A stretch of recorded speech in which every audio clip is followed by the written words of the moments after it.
I used to live in a very small town in a European country. The town is very tiny, and I don't think we had over 75 people, and half of them being elderly. So maybe I should call it a village instead. With a community this small, everybody knew everyone, and there weren't many people who would really stand out from the crowd. We had the classic alcoholic farmers, grumpy old ladies, teen moms, and one really creepy old woman who I'd never seen open her eyes. Outsiders can be spotted instantaneously. We didn't get many visitors in our town since we didn't really have much to offer besides a tiny farmer's market in the summer near the highway. We didn't have much scenery either, just wheat fields and gardens. Well, there's one more place. In the east of the town, there's a small pond. There used to be a big house near it in the past, but it was destroyed in World War II. There are some fish in the pond, and it used to be the spot where some of the boys would go fishing. And in the summer, you can find half the village enjoying the sun, and some people would even swim in the murky water. Though 5 years ago, everything changed. In that year, I was 20 years old. I had just gotten my driver's license, and my relationship with my boyfriend, who had lived in the nearby large city, was going fantastic. Everything was looking up for me. But on Saturday, June 23rd, a dead body was found in the pond, and unfortunately, I was one of the unlucky people who stumbled upon it. Me and my friends, Julia and Otto, were heading to the pond really early in the morning. The night had been incredibly hot, and it made it impossible to sleep. A few messages in our group chat later, we were all heading to the pond for a dip. By that point, we didn't even care that the water was pretty gross looking, or that it was even 6 a.m. As soon as the pond was in view, I tore my dress off and threw it at one of my friends, and belly flopped right in. Because I'm more on the chubby side, the heat had taken an even bigger toll on me. My friends just laughed at my behavior and dropped their clothes and also came in. The sun was already up, but the shade from the surrounding trees made it look pretty dark. We were having fun, floating around, splashing each other, and just being loud. Otto reached his hand back, and ready to splash Julia and I, he cupped his hand and was about to scoop up the water, but the splash never came. I opened my eyes in confusion since I expected some water to hit me. I looked at Otto only to see his horrid expression. Julia must have looked faster because she let out a horrifying scream just as I was about to look and see what the fuss was all about.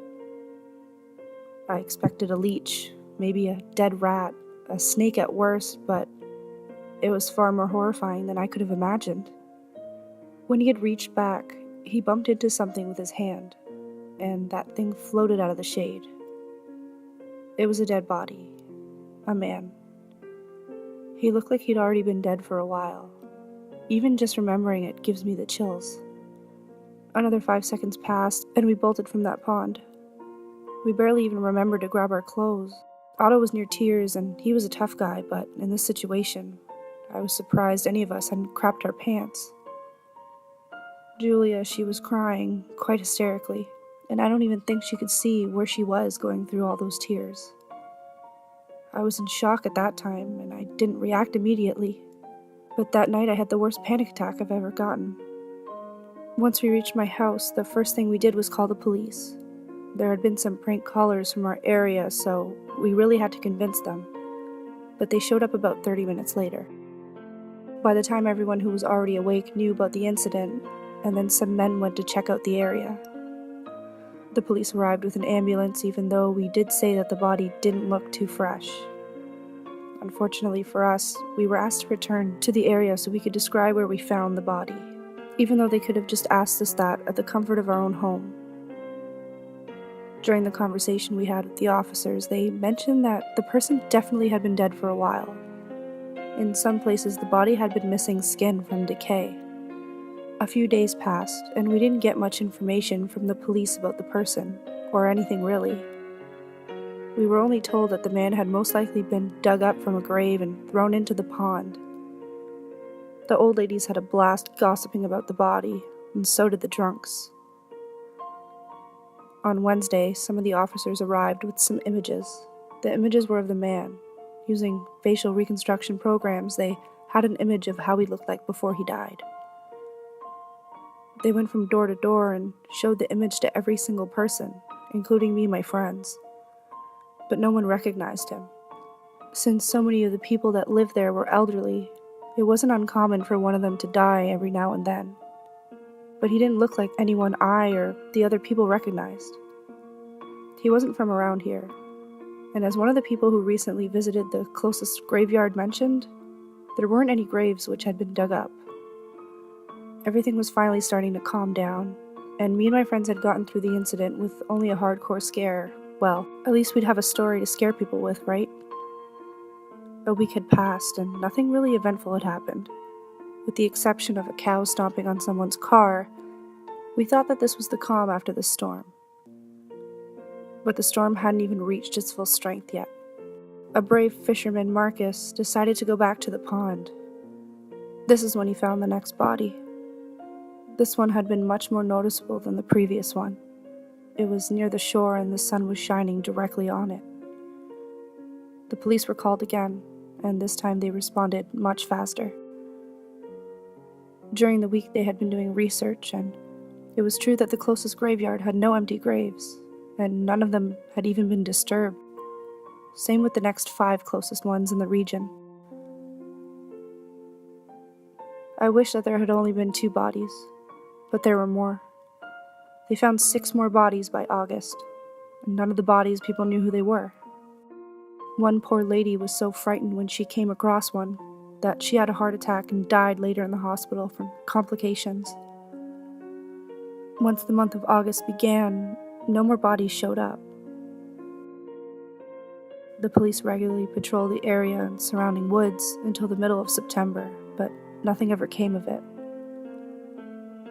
We all accepted the fact that we'd most likely never know the identities of the bodies, or even where they'd come from. That just seemed to be the truth, up until a few days ago.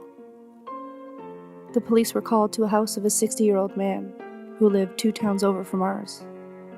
The man had some mental issues and no family, and once the people of the town hadn't seen him for a while, they called the police, fearing what they might see if they went in on their own. The police found him dead. Near the back door of his house, there was dirt everywhere, and a shovel was lying nearby. The yard looked like a giant mole had a field day there.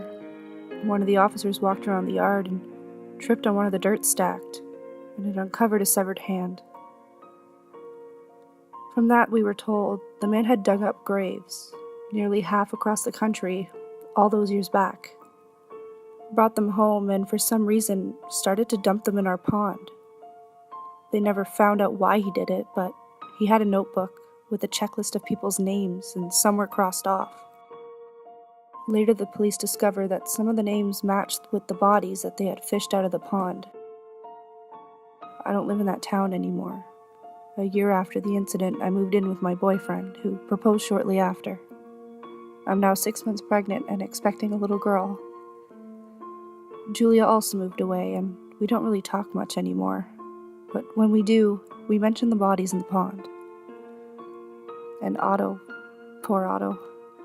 He was hit by a drunk driver and lost feeling in his legs.